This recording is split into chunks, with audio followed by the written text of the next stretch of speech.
Père, Seigneur Dieu Tout-Puissant, Créateur du ciel et de la terre, Père de notre Seigneur Jésus, nous te prions, nous te célébrons, nous t'élévons.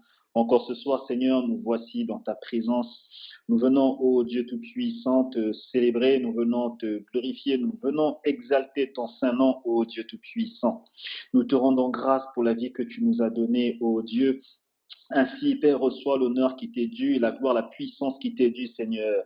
Nous ne prenons jamais ces temps comme étant un acquis, ô Dieu, mais nous te rendons grâce parce que nous savons qu'à chaque instant, qu'à chaque moment, ô Dieu, où nous pouvons respirer, nous savons que, ô Dieu, cela est une grâce venant de toi. C'est pourquoi nous te rendons toute la gloire, ô Dieu.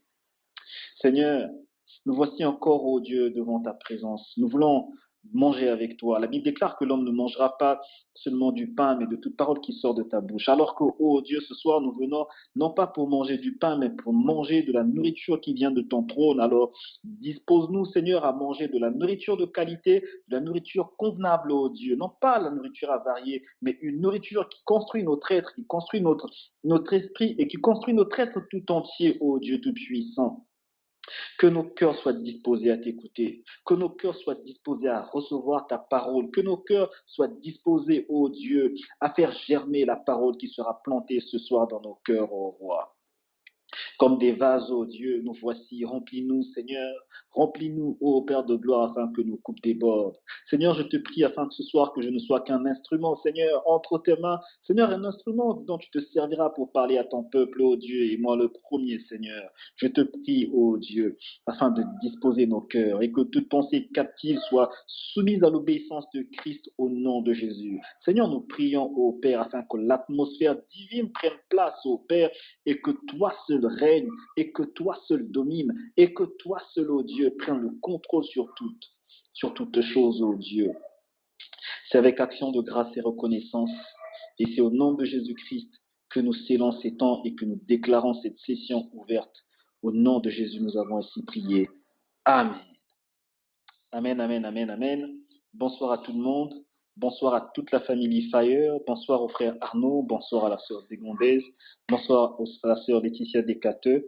Bonsoir à la sœur Alice, sœur Sarah Gloire, sœur Anne Grace. Bonsoir à toute la famille Fire. Bonsoir à la sœur Stella. Bonsoir aussi à tous les bien-aimés qui nous rejoignent, pardon, et aussi à ceux qui auront la possibilité de nous écouter via les réseaux sociaux et de toutes au travers de nos plateformes de diffusion. Amen. Que Dieu nous bénisse encore. Bonsoir à tout le monde. Amen. Aujourd'hui, nous sommes à notre troisième jour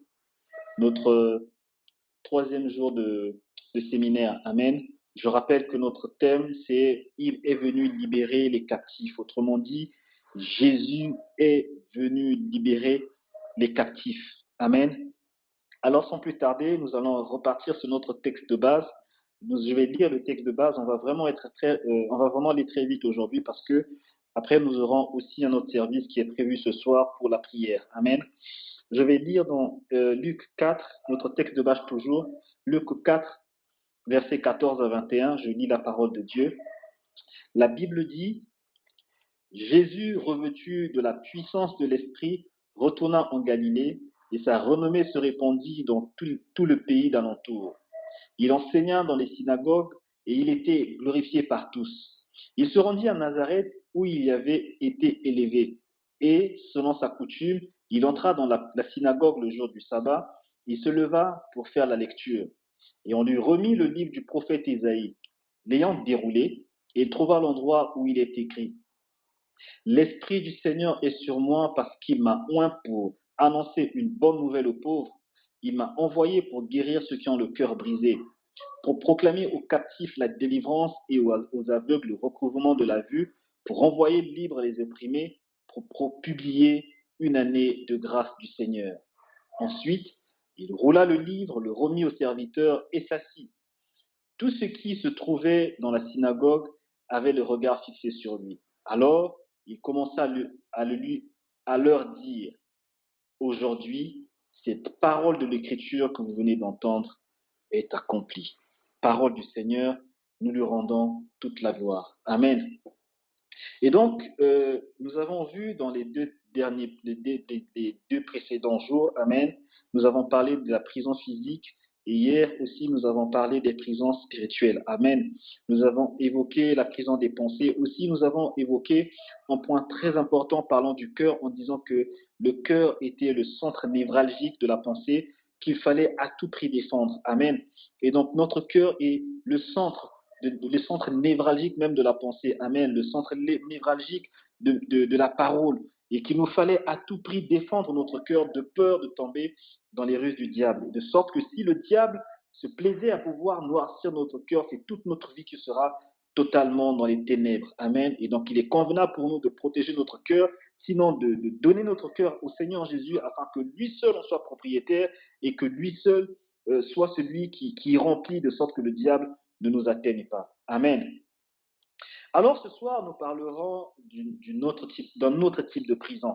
Ce soir, nous parlerons de la prison de la chair. Amen. Autrement dit, la prison du péché. Amen. Nous n'allons pas évoquer tous les points. Amen. Nous allons évoquer quelques points très importants pour nous aider à mieux comprendre. Et nous reviendrons sur les types de prisons lors de nos prochaines sessions. Amen. Il y a des sessions que nous avons prévues où nous allons aller en détail sur les types de prisons et nous allons vraiment aller en détail de sorte que nous puissions comprendre cela et déjouer les pièges du diable. Amen.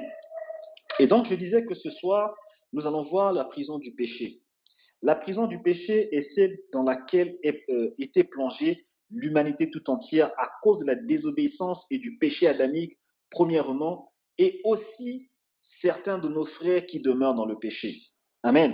Je disais que la prison du péché est d'abord une prison qui a concerné le monde entier. Amen. Personne n'était exempté de cette prison à cause de notre ancêtre Adam qui avait commis le péché et a plongé l'humanité tout entière dans les ténèbres. Amen. Et il faut aussi savoir que le péché n'a pas commencé avec Adam, le péché a commencé avec Satan, qu'on a appelé à l'époque par Lucifer, ce qui signifie l'ange de lumière, parce que Lucifer a péché et il a plongé le monde dans le chaos. Étant donné qu'il est le père du péché, et il a reçu la domination sur toutes les personnes qui commettent le péché comme lui, d'autant plus que lui était le premier qui avait péché. Amen. C'est pourquoi Romains 3, versets 9 à 12 dit ceci.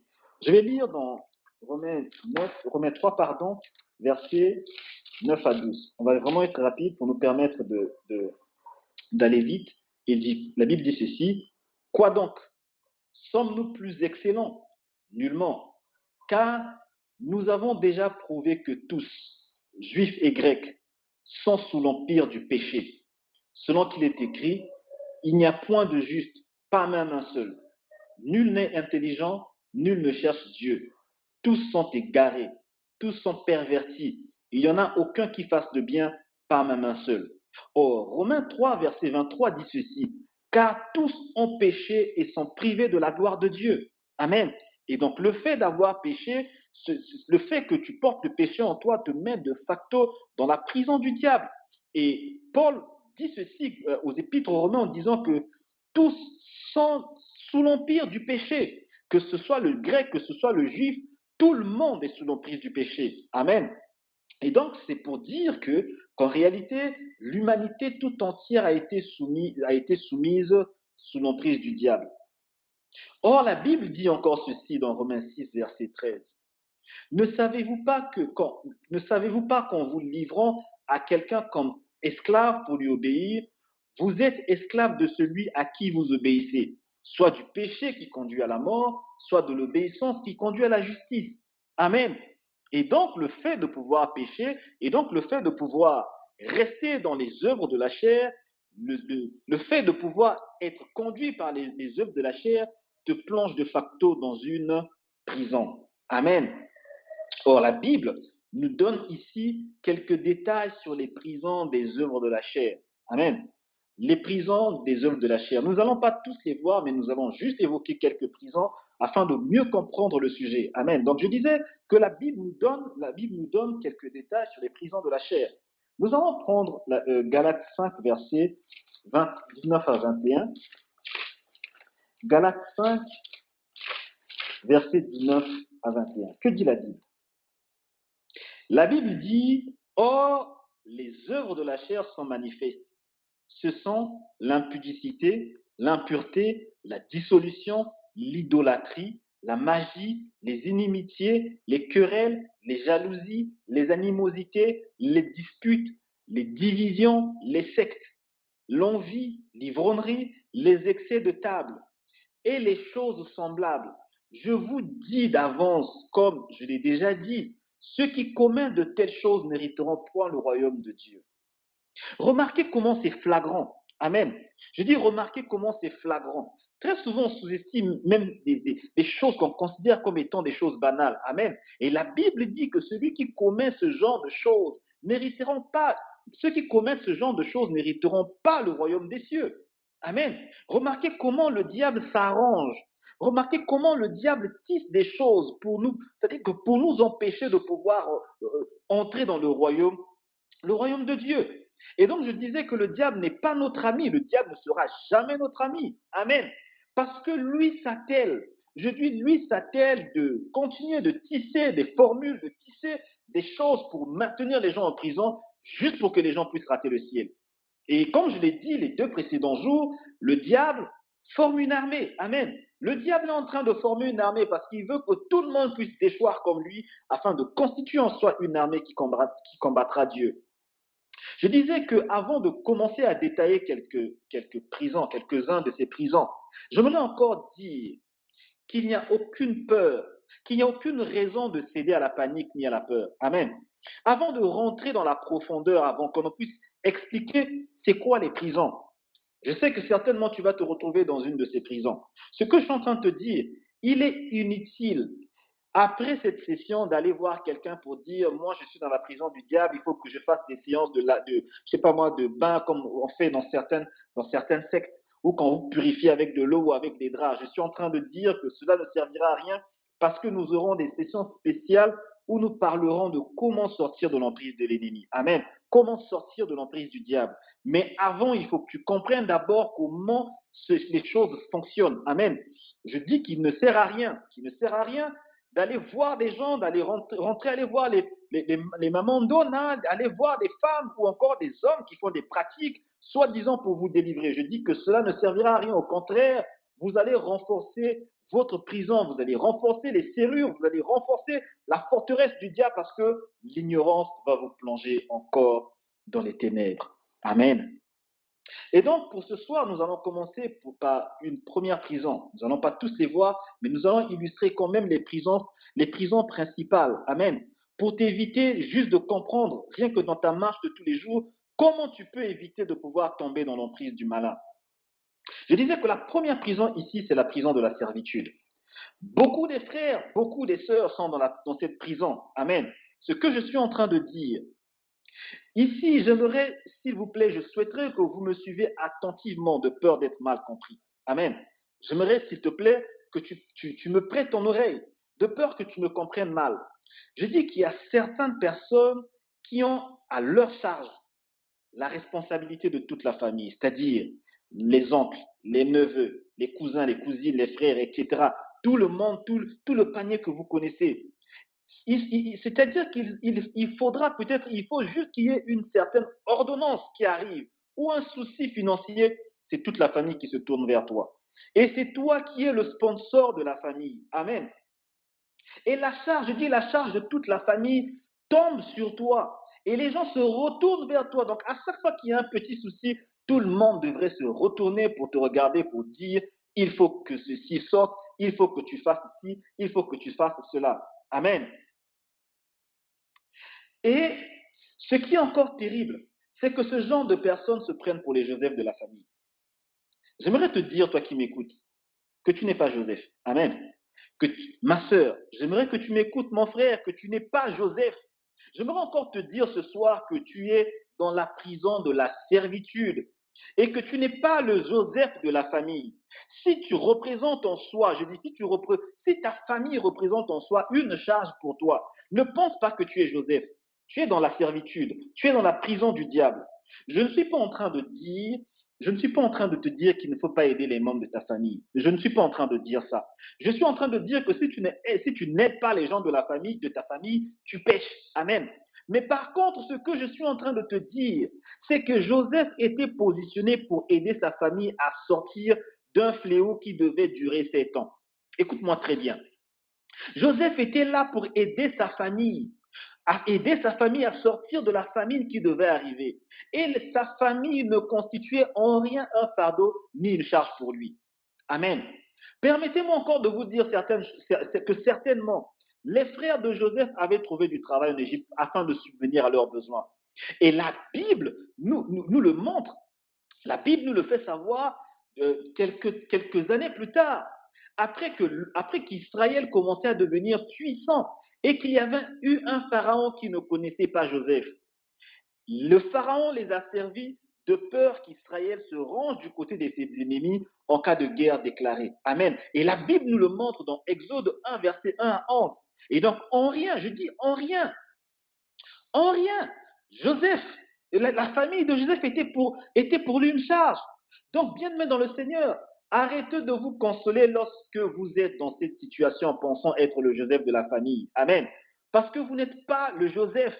Ce que je suis en train de dire, c'est que vous êtes dans la prison de la servitude. Amen. Et que vous avez un démon géant qui vous contrôle. Le rôle de ce démon, c'est de pouvoir contrôler vos finances. Le rôle de ce démon géant, c'est pour contrôler vos avoirs, de sorte que quand vous avez un peu, qu'il y ait un problème. Quand vous avez un peu d'argent, il faut qu'il y ait un problème qui survienne pour que vous puissiez dépenser cet argent. Le but de ces démons, c'est de vous maintenir en esclavage, dans la servitude. Amen. C'est de maintenir afin de ranger vos avoirs et de vous maintenir dans la prison de la pauvreté. Amen. Bien-aimé, il faut que tu cherches Dieu. Je suis en train de dire, le but de ce démon, c'est de pouvoir te maintenir dans la pauvreté. Et à chaque fois, je dis qu'à chaque fois que tu résous les problèmes de ta famille, tu as du mal à joindre les deux bouts. À peine même tu arrives à résoudre tes propres problèmes que tu as déjà résolu tous les problèmes de la famille. Amen. C'était comme si tu travaillais ou tu vivais pour les gens. Je dis ceci, je reprends, je dis ceci, que je ne suis pas en train de dire qu'il ne faut pas aider. Amen. Il faut aider, mais évite ou sors des pièges de la servitude ou des prisons de la servitude. Amen. La deuxième prison que nous verrons ce soir encore, c'est la prison de l'égoïsme. Amen. J'espère qu'on est là, j'espère qu'on me suit. Je suis en train de parler d'une autre prison qui existe, la prison de l'égoïsme. La prison de l'égoïsme est une sorte de prison dans laquelle sont plongés beaucoup de frères, beaucoup de sœurs.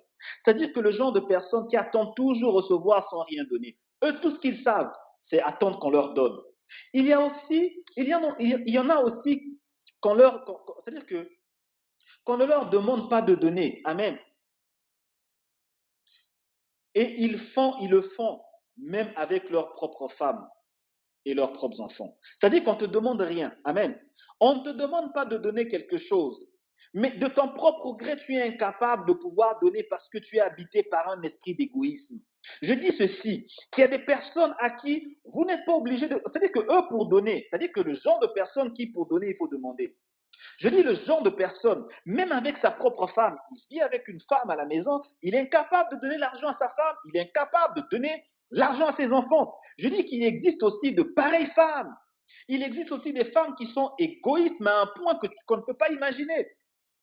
Ils sont nés avec une boussole qui est orientée vers eux-mêmes. Amen.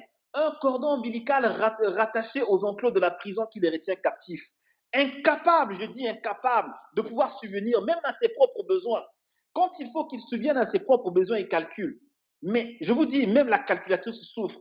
Tellement que la calculatrice se fait appuyer avec force, avec beaucoup de force, la calculatrice peut même sortir de l'infini, parce que l'égoïste est en train de le faire souffrir. Je dis ceci, qu'il y a des hommes, qu'il y a des hommes qui sont égoïstes à un point, mais qu'on ne peut pas imaginer. Je dis qu'aussi, il y a des femmes qui sont partisanes du moindre effort, incapables, je dis incapables, de pouvoir donner même à leur propre mari. Il faut que monsieur donne, il faut que monsieur donne, il faut que monsieur donne toujours, sœur. Ça veut dire, ma sœur, toi qui m'écoutes, si tu n'es pas en mesure de faire du bien, même à ton propre mari, tu es habité par un esprit d'égoïsme. Et c'est une prison.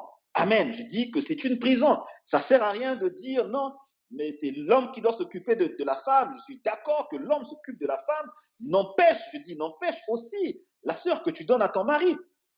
Et il ne suffit pas seulement, je dis, il ne suffit pas seulement de pouvoir donner au mari. Aussi, il y en a qui sont habités par un esprit d'égoïsme sans précédent. Amen. Qu'on ne peut pas expliquer.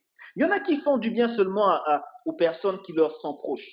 C'est-à-dire, quand vous avez une certaine affinité avec X ou Y, à ce moment-là, lui, il peut te donner. Amen. Si vous n'avez pas d'affinité, le frère y réfléchit, la sœur y réfléchit. Amen. Je dis que si vous n'avez pas d'affinité, la personne ne peut pas te donner. Et c'est criard. Je dis que c'est criard. N'attendez pas ou ne pensez pas que c'est normal. Non, ce n'est pas normal. C'est un esprit et vous êtes en prison. Et il y en a qui font pire. Amen. Je dis qu'il y en a qui font pire. Remarquez une chose lorsqu'il y a une action évangélique ou un appel à contribution qui est lancé à l'église ou dans les communautés. Écoutez ce que les gens disent, écoutez ce que les égoïstes disent. Moi, je n'ai pas reçu de conviction pour donner et donc je dois d'abord consulter le Saint-Esprit pour donner. Ceux qui attendent à avoir des convictions pour donner, ceux qui attendent d'abord être titillés ou bien recevoir des frissons pour donner, pour dire je ne sens pas de conviction donc je ne vais pas donner. Écoutez-moi, je vais vous dire une chose. Pourquoi, je dis pourquoi, lorsqu'il faut donner, vous attendez les convictions, mais lorsqu'on vous donne, personne ne se retourne vers le Saint-Esprit pour dire au frère ou à la sœur qui veut lui donner, attends, laisse-moi d'abord aller consulter le Saint-Esprit pour savoir si je dois recevoir de toi ou pas. Amen. Je dis que personne ne le fait. Si tu ne prends pas l'habitude, je dis, si toi, quand on te donne, tu ne prends pas le temps d'aller demander le Saint-Esprit pour savoir si tu dois prendre ou de ne pas prendre, dis-toi seulement que tu es habité par un esprit d'égoïsme. C'est tout. Amen. Je dis que tu es habité par un esprit. Je dis que il y a un démon qui te lie. Il y a un démon qui t'empêche de pouvoir donner.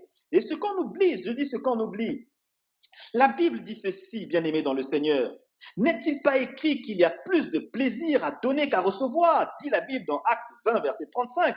Alors, s'il y a plus de plaisir, je dis s'il y a plus de plaisir à donner qu'à recevoir, et que toi, tu fais le contraire, ça veut dire que les démons qui te retiennent, mais te maintiennent en prison. Amen. Ça veut dire qu'il faut que tu cherches le Seigneur. Mieux s'en est valu pour toi de dire que tu n'as pas, amen, que de refuser de donner délibérément. Si tu dis que tu n'as pas, on te comprend. Mais quand tu refuses de donner délibérément alors que tu peux donner, ça veut dire qu'il y a un problème. Ça veut dire que tu es retenu par l'emprise des ténèbres. Amen. Je disais qu'il y en a qui ne donnent, qui choisissent les têtes, qui ne donnent qu'à leur propre famille, qui ne donnent qu'à aux personnes qui leur sont proches. Mais quand il s'agit des personnes qui ne connaissent pas, tout de suite, ils mettent un frein à main, ils commencent à réfléchir, ils commencent à sortir des hypothèses pour dire est-ce que je dois donner, est-ce que je ne dois pas donner. Ils commencent à chercher des convictions. Ne cherche pas des convictions, bien-aimés. Écoutez ce que la Bible dit dans Hébreux 13, verset 12. Ne savez-vous pas qu'il y en a qui ont, à cause de leur hospitalité, logé des anges sans le savoir? N'est-il pas vrai qu'il y a eu des hommes qui ont logé des anges à cause de l'hospitalité? Je dis à cause de l'hospitalité, qui ont logé des anges. Donc n'attends pas à avoir des convictions. Peut-être, pendant que tu attends à avoir des convictions, je dis peut-être le temps que tu attends à avoir des convictions, Dieu t'attend peut-être que le peu que tu pourras donner ou le peu que tu pourras manifester, la volonté que tu pourras avoir. Certainement, je dis certainement, qui sait, peut-être que tu es en train de sauver une vie. Et toi qui attends à avoir des convictions, je te dis que le diable aussi peut t'envoyer des convictions. Amen. Le diable peut souffler dans ton cœur et t'envoyer des convictions et penser que cela vient de la part de Dieu alors que ta conviction est satanique, ta conviction a une source satanique. C'est pourquoi ne cherche pas, ne réfléchis pas, expose-toi à la parole pour savoir si tu dois faire le bien. Si ta parole, la parole de Dieu te demande de faire le bien, alors sois délivré de l'esprit de l'égoïsme. Amen. Je vais aller très vite. Je vais aller vraiment très vite parce qu'il y a beaucoup de choses que nous devons voir. J'aimerais encore parler d'une autre prison. Amen. Une prison qui maintient beaucoup de nos frères et de nos sœurs dans le péché. La prison de la débauche. Je vais essayer d'illustrer toutes les sortes de prisons qui est liée au mal, qui est liée aux passions de la chair, pour essayer de sortir cela et que les bien-aimés qui y sont attachés soient délivrés par la puissance de la parole qu'annonce le Seigneur Jésus. Je dis que la Bible déclare dans Éphésiens 5, verset 17, c'est pourquoi ne soyez pas inconsidérés, mais comprenez quelle est la volonté de Dieu. Ne vous enivrez pas de vin, c'est de la débauche. Soyez au contraire remplis de l'esprit. La Bible dit que ne vous enivrez pas de vin, c'est la débauche. Écoute-moi très bien, toi qui as donné à l'alcool. Écoute-moi très bien. Écoute-moi très bien.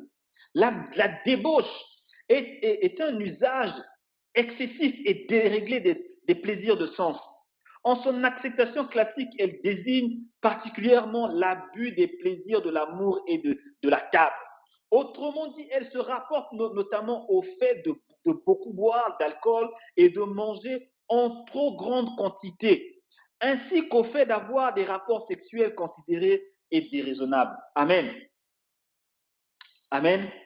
Je suis en train de parler, je dis ceci, ceux qui sont gourmands, ceux qui aiment manger, ceux qui sont adonnés à l'alcool, écoutez-moi très bien, ceux qui sont adonnés à l'alcool. Je dis que ceux qui sont adonnés à l'alcool, vous êtes prévenus. La Bible dit que les débauchés n'hériteront pas du ciel. Toi qui te donnes au vin matin, midi, soir, toi qui te donnes à l'alcool matin, midi, soir, et qui prend plaisir, je dis qui prend plaisir à faire des excès de table. Dis-toi une chose, que tu es en prison. Il y en a qui sont gourmands au point qu'on ne pourrait expliquer. Là, leur gourmandise dépasse les normes. Ils mangent, on dirait, je ne sais quoi, je ne sais pas. Je ne vais pas trop m'attarder dessus. Amen, parce que ce sont des choses qu'on ne pourrait décrire. Il y a aussi un autre type de prison dans lesquelles beaucoup de bien-aimés sont enfermés, la prison de la luxure. Ceux qui cherchent de façon déréglée des plaisirs sexuels, ceux qui se laissent dans un abandon non réfréné au plaisir charnel, un laisser-aller à la cupidité, c'est-à-dire que ceux qui ont un penchant immodéré vers les pratiques sexuelles. Amen. Je dis ceci, si ces choses vivent en toi, si ces choses, si tu te livres à ce genre de choses, je dis que tu es en prison et que tu as besoin d'être délivré par le Seigneur Jésus. En dehors de cela, il y a encore un autre type de prison que je vais évoquer ce soir. Je vais parler de la prison de la pornographie. Amen. Écoutez-moi très bien. Écoutez-moi très bien. J'aimerais insister sur ce point. Parce que là, il y a beaucoup, je dis qu'il y a beaucoup de victimes qui sont dans cette prison. Beaucoup de victimes. Il faut qu'on dénonce cette forteresse parce que l'ennemi détient beaucoup de personnes. Écoutez-moi très bien, parce que c'est là que ça fait mal, ça fait vraiment mal. Imaginez-vous qu'il y a plus de 100 millions de personnes par jour connectées dans les sites pornographiques dans le monde, d'après une agence américaine de statistiques de connexion web. Plus de 100 000 personnes par jour. Non, tu n'as pas bien écouté. Je dis qu'il y a plus de 100 000 personnes connectées par jour. Ça veut dire que le diable fait une évangélisation de masse, de sorte qu'il a au moins 100 000 personnes par jour dans sa prison. J'aimerais que cela crée une révolte en toi. Imaginez-vous, je dis imaginez-vous que par jour, 100 000, plus de 100 000 connexions. Et donc, si le diable par jour gagne plus de 100 000 âmes, essayez d'imaginer combien de personnes gagnons-nous par jour? Combien d'âmes gagnons-nous par jour? Amen.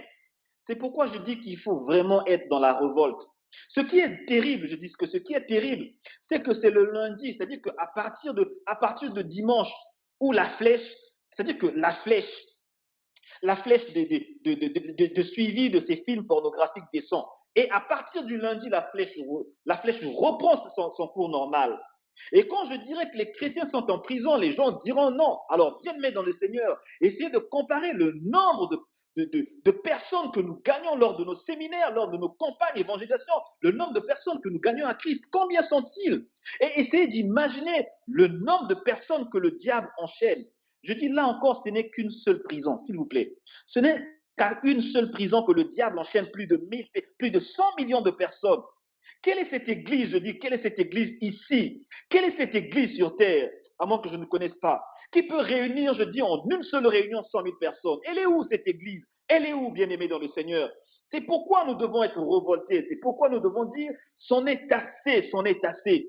Regardez combien, je dis, regardez combien de campagnes d'évangélisation faisons-nous. Regardez combien de publicités faisons-nous. Et regardez la statistique. Combien de personnes arrivons-nous à gagner en Christ? Combien? Et nous sommes heureux. Et nous sommes heureux de vivre dans cette génération alors que le diable est en train de détruire, le diable est en train d'emmener le monde entier dans la perdition, dans le péché, dans les ténèbres. Et les frères, les sœurs en Christ sont là en train d'assister. Quel est le rôle du chrétien? Je dis, quel est le rôle du chrétien quand il y a des gens qui se plaisent? Je dis les gens que le diable enferme. Imaginez-vous si on fait une statistique et qu'on arrive à imaginer plus de 100 millions de personnes rien que dans la prison de la pornographie, et que tu associes d'autres prisons. Combien de prisonniers le diable fait par jour? Quelle est l'évangélisation que le diable fait par jour? Et que faisons-nous? Sommes-nous en train de dormir? Je dis, sommes-nous en train de dormir ou en train d'assister? C'est pourquoi j'ai refusé. J'ai dit, Seigneur, s'il te plaît, Seigneur, je ne veux pas passer sur cette terre sans pour autant que ta gloire revienne. C'est pourquoi on a besoin du réveil. Je dis qu'on a besoin du réveil. Tu dois déchirer ton cœur lorsque tu entends ces choses. Je dis que tu dois déchirer ton cœur lorsque tu entends ces choses. Imaginez-vous, qu'à lui seul, 100 millions juste, plus de 100 millions juste dans une prison. Amen. Nous devons crier à Jésus. Je dis que nous devons crier à Jésus parce que c'en est assez. C'en est assez lorsqu'on arrive à prêcher, on fait des campagnes d'évangélisation qui est 10 personnes de sauver. On est heureux. Et on va dire, il y a de la joie quand une personne se convertit à Christ. Et là, tu as 10 personnes, tu dis, ah, certainement le ciel doit être heureux. Je dis que certainement le ciel est heureux lorsqu'il y a une personne qui est convertie, qui donne sa vie à Christ. Mais il est douloureux, il est bien plus douloureux encore lorsqu'on entend que le diable a enchaîné 100 000, plus de 100 millions. Que sommes-nous en train de faire alors que nous sommes en train d'assister? Je dis que toi qui es dans la prison de la pornographie, il faut que tu sortes de là maintenant au nom de Jésus. Et en dehors de cette prison, je vais aller très vite parce que nous allons évoquer d'autres points. Il y a encore une autre prison qui retient les frères, surtout les frères qui sont célibataires. Je dis que je dois dénoncer ces prisons afin que ceux qui sont dans ces prisons sortent de là. Les frères sont adonnés à la masturbation, aussi des sœurs qui sont adonnées à la masturbation. Amen. C'est la plus grande prison dans laquelle le diable retient plusieurs des nôtres. Je dis non seulement des païens, mais beaucoup plus de chrétiens se trouvent dans ces prisons-là. Parfois, il y en a qui pensent qu'il n'y a que des célibataires dans ces prisons. Non. Il y a aussi ceux qui sont mariés qui sont dans ces prisons. Écoutez-moi, bien-aimés, j'étais en train de dire la dernière fois que j'avais suivi un témoignage, j'étais scandalisé d'un homme marié, s'il vous plaît. La personne était mariée. Ce n'est pas que la personne était célibataire, la personne était mariée. Mais la personne arriva à se masturber 10 fois, le minimum de 10 fois par jour. Écoutez, c'est pas que la personne était une personne païenne, c'était un chrétien. Ce n'est pas que c'était un païen qui était livré au diable déjà, non, c'était un chrétien. Et la personne arriva à se masturber 10 fois, au moins 10 fois par jour, alors que cette personne était mariée avec une femme à la maison. Amen. Imaginez le niveau de son insatisfaction et quel niveau de démon géant l'avait maintenu en captivité. Amen. Imaginez-vous la vie de ce couple qui était au bord du chaos. Parce que la personne, autrement dit, l'homme trouvait plus plaisir en se masturbant qu'en étant avec sa partenaire. Imaginez que le diable n'avait pas seulement attaqué une seule personne, mais le diable avait attaqué un couple. Et parce que le mal n'arrivait pas seulement à l'homme qui était en prison, aussi la femme était dans la prison. Qui sait si cette femme était en train de souffrir? Peut-être qu'il se disait que mon homme ne me prend plus bien. Peut-être qu'elle se posait des questions et qu'elle était en train de culpabiliser en elle, en pensant que c'était elle le problème. Or, le diable les avait maintenus en captivité. Amen. Je dis, or le diable les avait maintenus en captivité. Et je dis ceci, il y a aussi des hommes, il y a aussi des femmes, plus des femmes qui sont nymphomanes. Amen. Je dis que les frères, ceux qui brûlent, Paul dit pour ceux qui brûlent, et les sœurs, Paul dit pour ceux qui brûlent, si tu brûles et que tu penses que tu ne peux pas résister, alors marie-toi, cesse de te faire du mal. Amen. Cesse de te faire du mal parce que ce que tu ne sais pas, c'est qu'il y a des démons qui te maintiennent captif lorsque tu rentres dans la masturbation. Ce qui est grave encore, c'est que ces démons te maintiennent dans la stagnation. Et l'une des causes de tes échecs, des échecs de ta vie sentimentale, c'est parce que tu es attaché, je dis attaché à cette prison. C'est pourquoi ta vie sentimentale ne marche pas. C'est pourquoi tu connais des échecs tout le temps.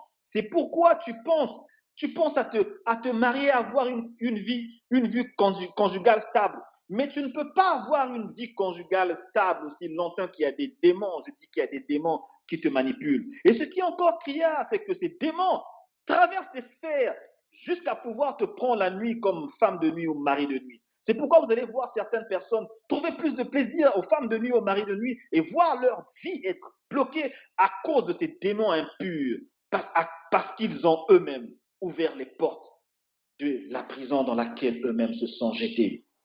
Je parlais de la prison de la nymphomanie, qui est une maladie, amen, qui est une dépendance, dépendance déréglée, amen, une dépendance avec un besoin répété sexuel. Vous allez voir des hommes aussi être satyriaciques, amen, parce qu'ils tirent sur tout ce qui bouge. Ils sont insatisfaits à un point qu'on ne peut pas imaginer. Ceux qui ne savent pas se contenir, amen, ils doivent toujours aller avec un partenaire, ils doivent toujours changer de partenaire. Je dis toujours en train de changer de partenaire. Et si tu changes de partenaire à tout va, ou tu prends plaisir à aller avec un homme ou aller avec une femme dès le premier soir, dis-toi une chose, que tu es en prison, que tu as besoin de Jésus pour te délivrer. Parce que ce n'est pas normal. Ce n'est pas normal d'aller avec une personne que tu n'as connue ni d'Adam ni d'Ève. La personne que tu rencontres en soi, je dis que tu rencontres en soi, peut-être après avoir pris un verre, tout de suite, tu veux aller avec cette personne. Quel démon t'habitue? Je dis tout simplement que tu es dans une prison. Il faut que tu cries à Jésus. Je dis, il faut que tu cries à Jésus pour qu'il te sorte de là. Amen.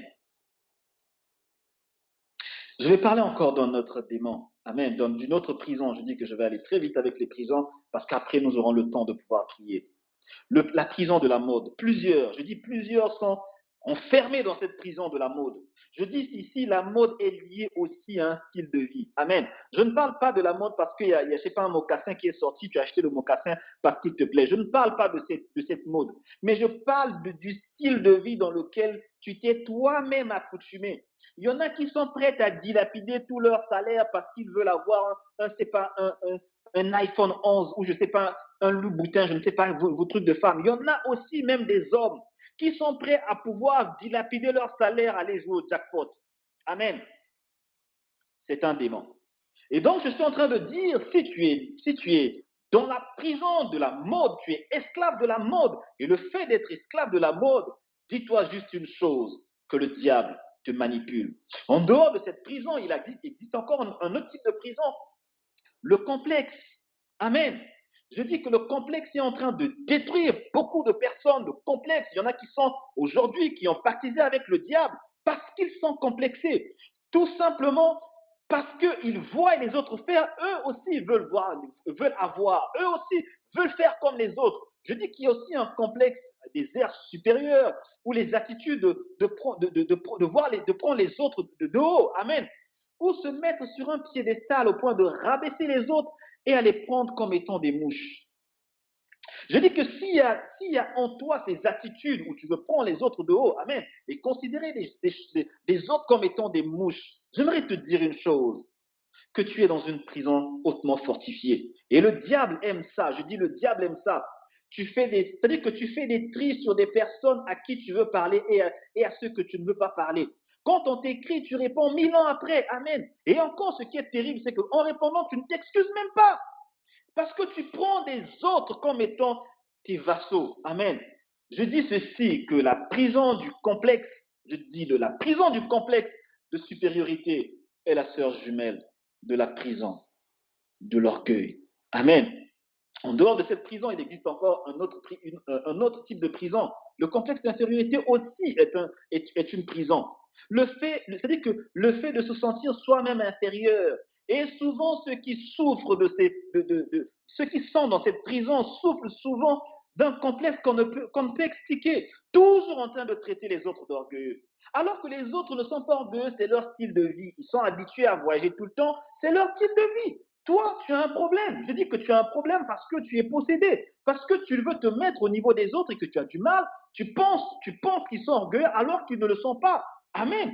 Ce qu'il te faut faire, c'est juste être zen et avoir assez d'amour dans ton cœur pour comprendre qu'en réalité, il faut que tu te contentes de cette position parce que tous les oiseaux ne peuvent pas voler. Parmi les oiseaux, il y a des aigles, parmi les oiseaux, il y a des éperviers, aussi il y a des oiseaux de basse-cour. Et donc, si les oiseaux de basse-cour existent, contente-toi de ta position et rends grâce à Dieu qui t'a donné cette position. Peut-être que dans ta position humble, Dieu te verra, Dieu se souciera de toi et t'emmènera dans les hauteurs. Et donc, je parlerai rapidement des prisons de l'orgueil. On aura le temps de voir les autres types de prisons. Amen. Il existe aussi des prisons de chômage. Je vais aller rapidement pour nous permettre de pouvoir atterrir. Les autres types de prisons, on aura le temps de pouvoir aller en détail pour voir. Je dis qu'il existe des prisons de chômage. Tu as passé, je dis que tu as passé peu de temps ou assez de temps dans le chômage et cela vient de Dieu. Amen. Je dis que si cela vient de Dieu, si tu as passé du temps dans le chômage, si cela vient de Dieu, Amen. Si cela vient de Dieu, Dieu te dira de façon claire que voilà, je vais faire ceci, je vais faire cela, ainsi de suite. Amen. Mais si cela ne vient pas de Dieu, je dis si cela ne vient pas de Dieu, dis-toi que tu es dans une prison. Parce que si Dieu veut te mettre d'abord en chômage technique, Dieu permettra ou Dieu fera comme il a fait avec Élie. Il enverra la veuve de Sarepta, il enverra un corbeau pour prendre soin de toi parce qu'il a un objectif à atteindre. C'est pourquoi il faut prendre le temps de demander à Dieu, Seigneur, quelle est la position? Quelle est la position des aiguilles par rapport à la montre, par rapport au soleil? Est-ce que je suis au beau temps ou pas? Amen. Parce que la Bible dit ceci dans 2 Thessaloniciens 3, versets 10 à 12. Si quelqu'un ne veut pas travailler, qu'il ne mange pas non plus. Amen. Donc, il n'y a aucune raison, je dis qu'il n'y a aucune raison. Il n'y a aucune raison d'accepter le témoignage. Parce qu'il faudra chercher Dieu pour qu'il te sorte de cette prison. Je vais parler ici aussi de la prison. Je vais évoquer deux prisons et je vais aller très vite. Amen. Beaucoup de personnes sont dans cette prison. La prison du célibat. Amen. J'espère que je suis en train de parler à quelqu'un. Il y en a qui diront, frère, tu veux dire qu'il y a un démon de célibat? Non, le démon de célibat n'existe pas. Amen. Le démon de célibat n'existe pas, mais il existe la prison du célibat. Tu es à l'âge de te marier et Dieu t'a béni de tout. Amen. Tu demeures encore célibataire. Si c'est par choix, si c'est par choix de vie ou par recommandation du Seigneur, alors tu n'es pas en prison. Gloire au Seigneur. Amen. Si c'est Dieu qui veut, ou un choix de vie comme Paul a fait, dit, moi je sers le Seigneur, les histoires de mariage ne me regardent pas. Gloire au Seigneur, ça veut dire que tu n'es pas dans une prison. Mais si c'est parce que tu n'arrives pas à te caser, alors que tu as envie de te marier, alors là, il faut que tu cherches Dieu parce qu'il y a un problème. Il te faut chercher Dieu car tu es dans une prison et le diable te maintient dans les ténèbres pour te faire croire que ta situation est normale et que ton temps n'est pas encore arrivé. Écoutez ce que le diable te dicte comme chose. Ton temps n'est pas encore arrivé. Dieu fera les choses quand les temps se feront. Amen. Dieu est maître des temps et maître des circonstances. Je vais vous dire, quand le temps était arrivé, Dieu avait pourvu Ève. La Bible dit qu'il n'est pas bon que l'homme soit seul. La Bible dit qu'il n'est pas bon que l'homme soit seul. Et donc, s'il n'est pas bon que l'homme soit seul, la femme aussi, il n'est pas bon que la femme soit seule. Et donc, il est anormal, je dis qu'il est anormal, alors que tu es à l'âge de te marier, alors que tu es à l'âge d'être en couple. Je dis, alors que tu as envie de fonder une famille, il est anormal que tu continues à rester célibataire. Il n'est pas normal, je dis qu'il n'est pas normal, parce que le diable sait une chose, le diable sait. Il te maintient dans une sphère parce qu'il sait que le jour où tu te marieras, tu connaîtras le bonheur.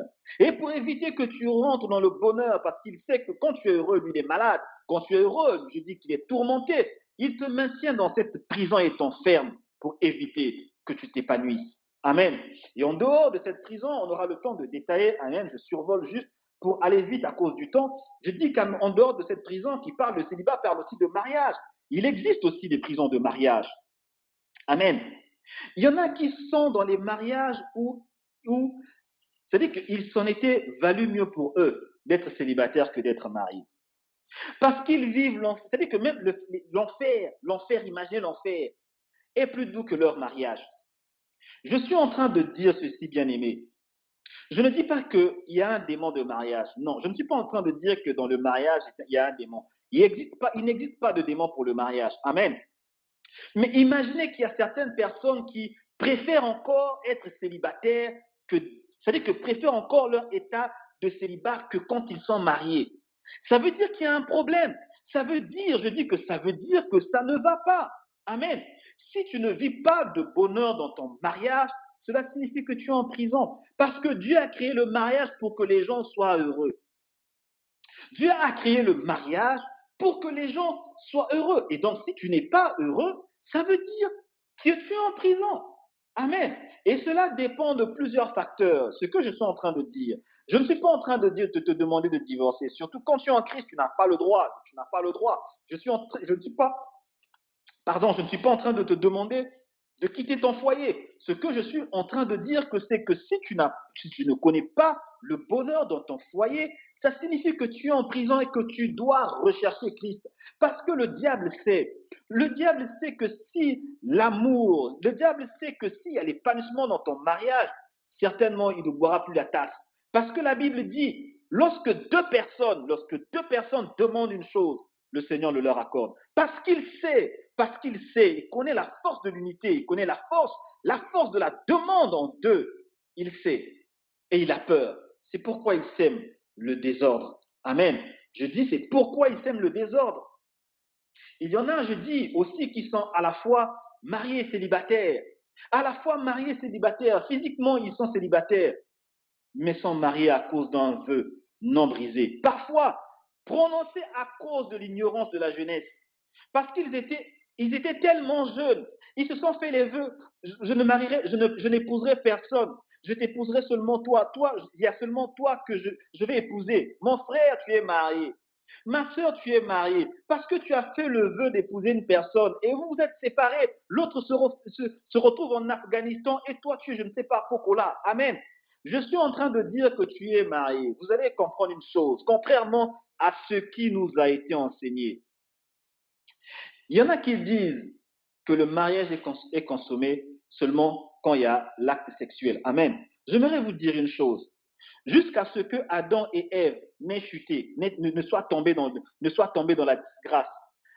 Ève était la femme d'Adam. Nulle part dans la Bible on nous avait dit qu'Adam avait connu Ève. Et si donc le mariage est consommé seulement quand il y a l'acte sexuel, cela signifie qu'Adam, plutôt Ève, n'était pas la femme d'Adam. C'est ce que ça veut dire. Alors que la Bible nous enseigne autre chose. La Bible nous dit que Ève était la femme d'Adam. Amen. C'est pourquoi il faut sortir de cette prison. C'est pourquoi il faut sortir de cette prison. Nous aurons le temps de pouvoir entrer et voir les différents points sur des prisons. Amen. Je vais te dire une chose encore. Je dis qu'il faut être révolté, il faut être tourmenté. Il faut être révolté et dire c'en est assez. C'en est assez. À chaque prison, je dis à chaque prison, et gardez parfois au moins un démon géant des ténèbres. Et cela dépendant des missions et des rôles qui leur sont assignés pour la destruction de la destinée d'une personne, pour la destinée d'une famille, pour la destinée d'une communauté, pour la destinée d'une ville. Je dis pour la destinée d'un pays. Il y a des démons géants qui ont été envoyés par les ténèbres, amen, qui n'ont que pour but de pouvoir te détruire. Amen. Leur objectif, c'est de te détruire. Toutes sortes de prisons, je dis dans toutes sortes de prisons règne l'obscurité, règnent les ténèbres. Il n'y a pas de lumière pour chasser les ténèbres. Amen. Remarquez dans Acte 12, versets 1 à 10, lorsque l'ange est entré et que la lumière ait fait dissiper les ténèbres, la prochaine chose que l'ange a fait, c'était de frapper Pierre sur son côté pour le réveiller. La Bible dit que l'ange a frappé Pierre sur son côté pour le réveiller. Cela montre l'état profond de sommeil, l'état d'un sommeil profond dans lequel était Pierre. Alors que cela peut s'expliquer par deux choses. La première des choses dans la prison, c'est la zone de confort. Pierre était tellement confortable dans sa zone de confort. Tu peux être aussi confortable dans ton célibat. C'est possible. Tu peux être aussi confortable alors que tu es dans le tourment. Confortable dans ta prison. Tu peux être tellement confortable que le reste, tu n'as pas de problème. Pour toi, il suffit que tu manges, tu es tranquille. Pour toi, il suffit peut-être que les choses fonctionnent à peu près comme tu veux. Tu es tranquille. Je dis que cette zone de confort, le diable te maintient dans cette zone de confort pour t'exploiter, pour te détruire. Et deuxièmement, le fait de minimiser le risque qu'il encourrait dans la prison. Très souvent, les gens minimisent le risque qu'ils encourent. Je vais prendre par exemple une femme qui est en train de grandir. Amen. Une femme qui est prête à se marier. Tu te confortes dans ta position, tu trouves cela normal que tu sois célibataire. C'est très bien, mais il y a un problème. Le problème, c'est qu'il y a le risque, je dis le risque de la ménopause qui peut arriver. Je ne dis pas que tu vas rentrer dans la ménopause avant le mariage. Je dis qu'il y a un risque. C'est pourquoi ce n'est pas normal. Ne te stresse pas pour cela. Ne te stresse pas. Tu as juste besoin de rencontrer Jésus. Tu as juste besoin de chercher. Je dis de chercher. Laisse que l'ange te réveille, que l'ange te bouscule. Amen. Ce n'est pas normal, je dis que ce n'est pas normal que tu dormes en prison. Ce n'est pas normal. Ce n'est pas normal que tu prennes des positions aisées en prison. Ce n'est pas normal. Amen. Pierre est le type de chrétien d'aujourd'hui qui dorment, qui sont dans un profond sommeil spirituel. Ils se confortent dans leur position de prisonnier. Frère, je dis, comment est-ce possible que tu dors pendant que tu es enchaîné? Comment est-ce possible? Comment est-ce possible que tu sois tranquille alors que tu es en prison? Comment est-ce possible? Comment est-ce possible que tu peux te donner du sommeil? Je dis que tu peux te donner du sommeil. Quand il faut prier, tu trouves des raisons. Hé, comment est-ce possible? Alors que ta situation ne va en rien, je dis, ne va en rien bien. Ta situation va de mal en pire. Et toi, tu es normal, tu es conscient. En fait, je dis que tu dors. Amen. Je dis qu'il y a une, écoutez-moi très bien. Il n'est pas normal que tu acceptes cette position. Je dis qu'il n'est pas normal. Il y a malheureusement des chrétiens qui sont endormis. Leur vie n'évolue pas. Amen. C'est toujours le statu quo. 5 ans, 7 ans, 10 ans, et même plus. Il n'y a pas d'évolution ni de progrès. Ils se contentent de dire les choses du genre. Ce n'est pas encore le temps de Dieu. Comme ce n'est pas encore le temps de Dieu, reste.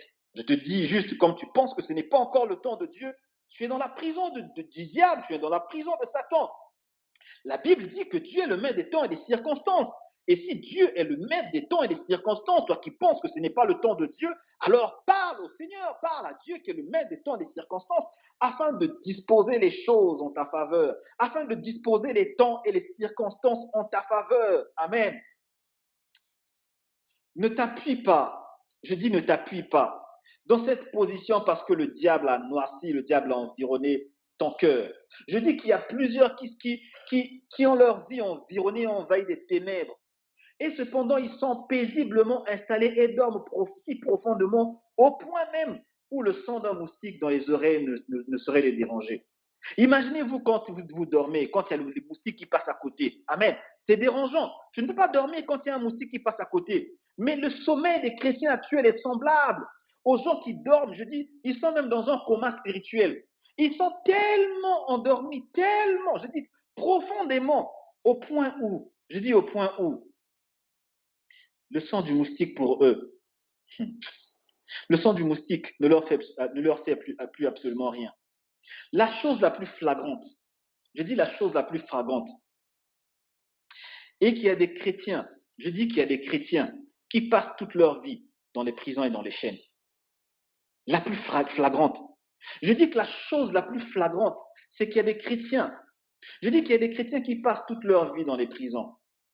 La plus grave encore est que les concepts chrétiens peuvent être si faux. Je dis que c'est-à-dire que les concepts que les chrétiens se sont bâtis eux-mêmes, cela peut être tellement faux, mais vraiment très faux, et constituer en eux-mêmes une véritable prison, une véritable forteresse dans laquelle tu dors depuis 15 ans, depuis 20 ans, depuis 30 ans, et tu ne te rends pas compte. La stérilité t'a habité, la stérilité a élu demeure dans ton domicile. Je dis qu'il a élu domicile, et tu es là, tu l'assistes, tu le regardes, en fait, tu regardes à ta situation. Quand tu regardes à la situation qui te nuit, tu assistes, tu dis, ok, ça va aller. Ça veut dire que c'est toi-même le problème. C'est pourquoi quand l'ange est venu voir, quand l'ange est venu dans la prison, il a dit à Pierre de se réveiller comme je suis en train de te dire, mon bien-aimé frère et sœur. Réveille-toi, je dis réveille-toi. Je dis qu'il faut que tu te réveilles parce qu'il en est assez du sommeil. Je dis qu'il en est assez que tu continues à dormir dans cette position, qu'il est anormal. Je dis qu'il est anormal alors que ta vie ne fonctionne pas. Ta vie ne fonctionne pas. Il n'est pas normal que tu dormes. Amen. Je dis qu'il y a aussi des églises qui sont, mais endormies, totalement endormies, dans un profond sommeil. Même lorsque Dieu crée des situations, des événements pour secouer ces gens d'église, vous verrez ces personnes, vous verrez ces églises sortir des arguments pour esquiver. Amen. Ils vont continuer à se couvrir sous l'ombre de la religion. Je dis que s'il y a ce genre d'église qui existe, sortez du milieu de ces églises parce qu'ils vous maintiennent en captivité, parce qu'on a besoin d'un réveil. Si tout ce qui croit, tout ce que tu crois, je dis que si tout ce que tu crois est faux, et même la doctrine qui t'a été enseignée dans ton église est fausse, cela signifie que ta foi et toute ta croyance est en captivité. Je dis que ceci, si dans l'église dans laquelle tu demeures, si tout ce qui t'a été enseigné, je dis si tout ce qui t'a enseigné, et même la doctrine, je dis même la doctrine, si elle est fausse, cela signifie que tu es en prison. Amen. Amen. C'est pourquoi, c'est pourquoi, bien-aimé toi qui m'écoutes, je dis c'est pourquoi il faut que tu sortes de la prison. Je dis c'est pourquoi toi qui m'écoutes, je suis ce soir comme l'ange qui a secoué Pierre ce jour-là. Je suis ce soir comme l'ange qui est apparu dans la prison pour dire à Pierre, réveille-toi, réveille-toi. Je dis, je suis ce soir comme l'ange qui a dit à Pierre, tu as assez dormi. Tu as oublié que Hérode a déjà tué Jacques par l'épée. Hérode a déjà fait mourir Jacques. Il attend te faire mourir, il attend te tuer, il attend t'égorger, il attend te trancher la gorge. Tu ne peux pas continuer à dormir parce que ta situation est terrible et parce que tu es en prison. Amen. C'est pourquoi, bien-aimé dans le Seigneur, je t'invite encore ce soir. Je t'invite encore ce soir à pouvoir te lever où tu te trouves. Amen. J'aimerais que tu te lèves où tu te trouves, que la révolte, je dis que la révolte brûle ton cœur. Regarde à ta situation, regarde à ta situation. Je ne sais pas quelles sont les ténèbres dans lesquelles le diable t'a plongé, quelle est la prison dans laquelle le diable te maintient.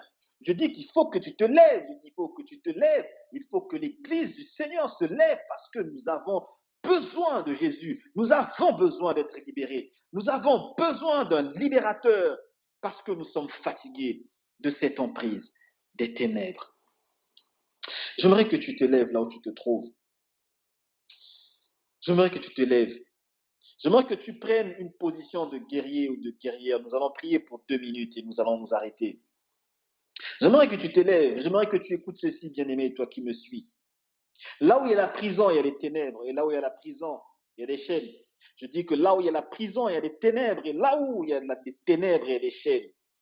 J'aimerais que tu parles au Seigneur Jésus, que tu dises au Seigneur Jésus de te délivrer de ces chaînes, que tu dises au Seigneur Jésus de briser ces chaînes, que tu dises au Seigneur Jésus de te rendre libre, que tu dises au Seigneur Jésus de faire descendre sa lumière dans ta vie. Je ne sais pas dans quelle prison tu te trouves, peut-être la prison des inquiétudes, peut-être la prison du tourment, peut-être une prison qu'on ne saura décrire, que tu dises, Seigneur, délivre-moi de cette prison, élevons nos voix et prions le Seigneur. Alléluia. Seigneur, nous te prions, ô Dieu. Nous te prions, Seigneur Jésus, afin que ta lumière descende, que ta lumière, ô Dieu, brille, que ta lumière nous délivre, ô Éternel. Délivre-nous, Seigneur, de cette prison, nous te supplions. Délivre-nous des ténèbres, ô Dieu. Nous avons besoin de toi, Seigneur. Nous avons besoin de ta grâce. Nous avons besoin de ta lumière, ô Dieu. Descends par ta puissance, ô Dieu, et rends-nous libres.